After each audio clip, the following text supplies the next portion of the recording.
Bom dia, meu querido e minha querida, a graça e a paz do Senhor Jesus nesta manhã de terça-feira. Como é bom o Senhor! Hoje, então, eu gostaria de concluir rapidamente a finalização do livro de Romanos. Gostaria, então, de rapidamente falar com você sobre a importância deste livro.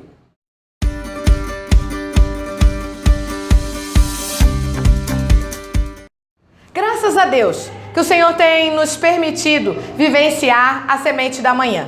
Eu tenho ficado muito feliz de poder compartilhar com você, através de áudio ou mesmo em vídeo, tudo aquilo que o Senhor tem me feito nestas madrugadas aprender na graça dele.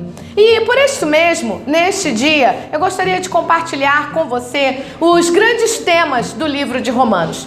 Passamos por estes 16 capítulos de uma forma tão graciosa que, para concluir nesta manhã de terça-feira, eu gostaria então de ler com você, rapidamente, novamente um capítulo que já lemos, mas para você entender quais são os grandes temas que aprendemos aqui.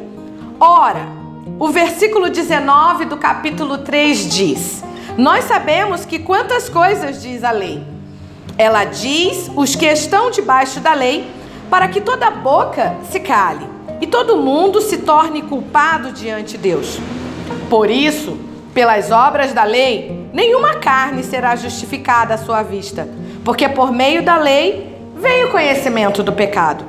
Mas agora a justiça de Deus se manifestou sem a lei, tendo o testemunho da lei e dos profetas. A justiça de Deus, que é pela fé em Jesus Cristo para todos e sobre todos os que creem, porque não há diferença, porque todos pecaram e estão privados da glória de Deus. Gostaria então, querido, para que você pudesse compreender de uma forma mais extensa a leitura que nós fizemos destes 16 capítulos, que o livro de Romanos foi uma carta de Paulo escrita à igreja em Roma. Aproximadamente, acredita-se que ele escreveu de 56 a 66 depois de Cristo.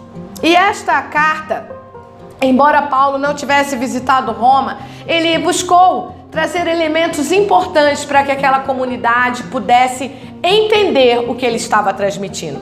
Em primeiro lugar, eu quero que você entenda que uma das grandes respostas que Paulo quer trazer a esta comunidade e a nós nestes dias é: como se pode obter a justiça que conduz à vida?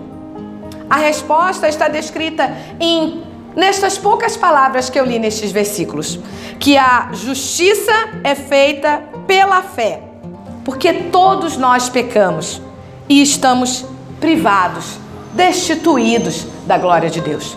Então, um dos temas importantíssimos deste livro é justamente a fé e a lei.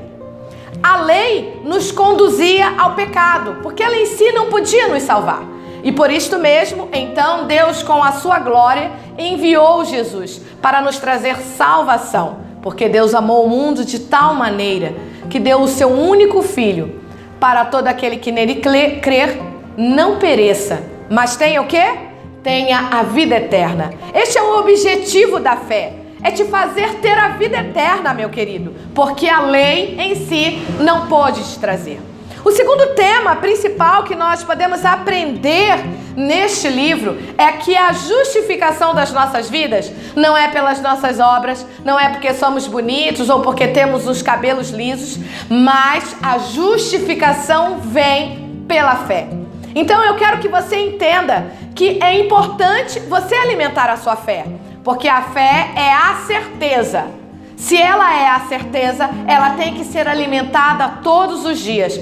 E você só pode alimentar a sua fé tendo experiências com Deus. Essas experiências têm que ser únicas, verdadeiras, íntimas. Elas precisam transformar o seu coração, elas precisam transformar a sua mente. Porque a fé nos faz vivenciar coisas que só estão no mundo espiritual, mas que são transformadas para o mundo material. Então, as nossas obras não podem nos levar à salvação, mas a nossa fé, crendo no que Deus fez através de Jesus, vai nos levar para o céu. E qual é então o objetivo de buscarmos a Deus? Não é irmos para o céu? Porque a vida eterna é esta: crer que estaremos com Ele na glória. Por fim, também o princípio que nós aprendemos, terceiro e último, além de muitos outros que poderíamos demonstrar através desta leitura, é o princípio da justiça. De muitas maneiras podemos entender que a justiça de Deus é diferente da justiça dos homens. Por quê? Porque quando nós pensamos na justiça de Deus, eu até compartilhei outro dia com a minha amada igreja, que estava triste, porque muitas das vezes nós pensamos que a justiça dos homens é a justiça de Deus.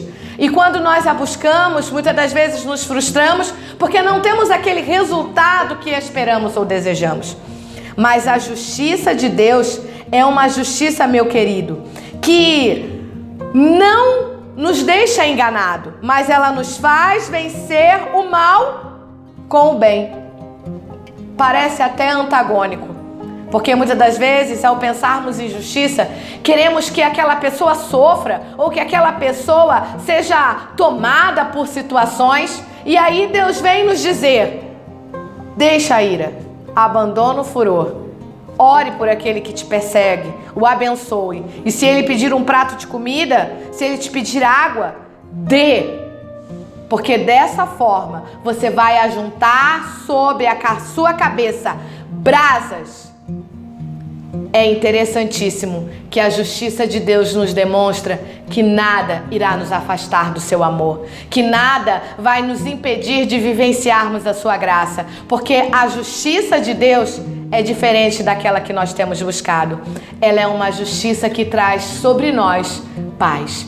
Então, para que você possa compreender a profundidade que tem este livro, se talvez você não tenha me acompanhado durante estas manhãs, eu gostaria de incentivar você a ler novamente este livro com estes olhos. Porque quando você compreender que você é chamado a ter uma vida de fé, que você é e tem a compreensão que é pela justificação, não das obras, mas pela fé que seremos salvos, e que a justiça é um princípio básico que vem de Deus para a nossa caminhada, quando você ler este livro, você então vai poder entender que Deus está por você em todo o tempo.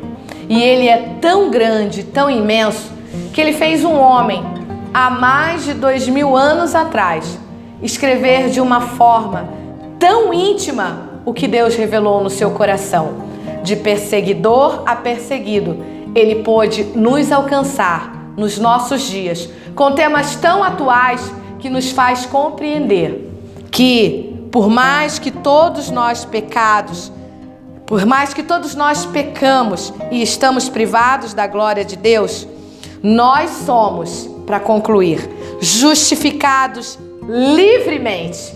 Olha, sem cárcere, sem ataduras, sem mais qualquer tipo de aprisionamento, pela sua graça, através única e exclusivamente da redenção que há em Cristo Jesus.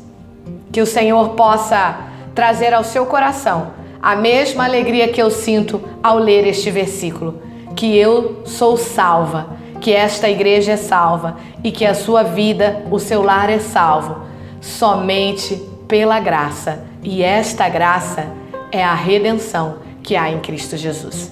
Pastora Fernanda, que Deus abençoe a você e ao seu lar nesta manhã.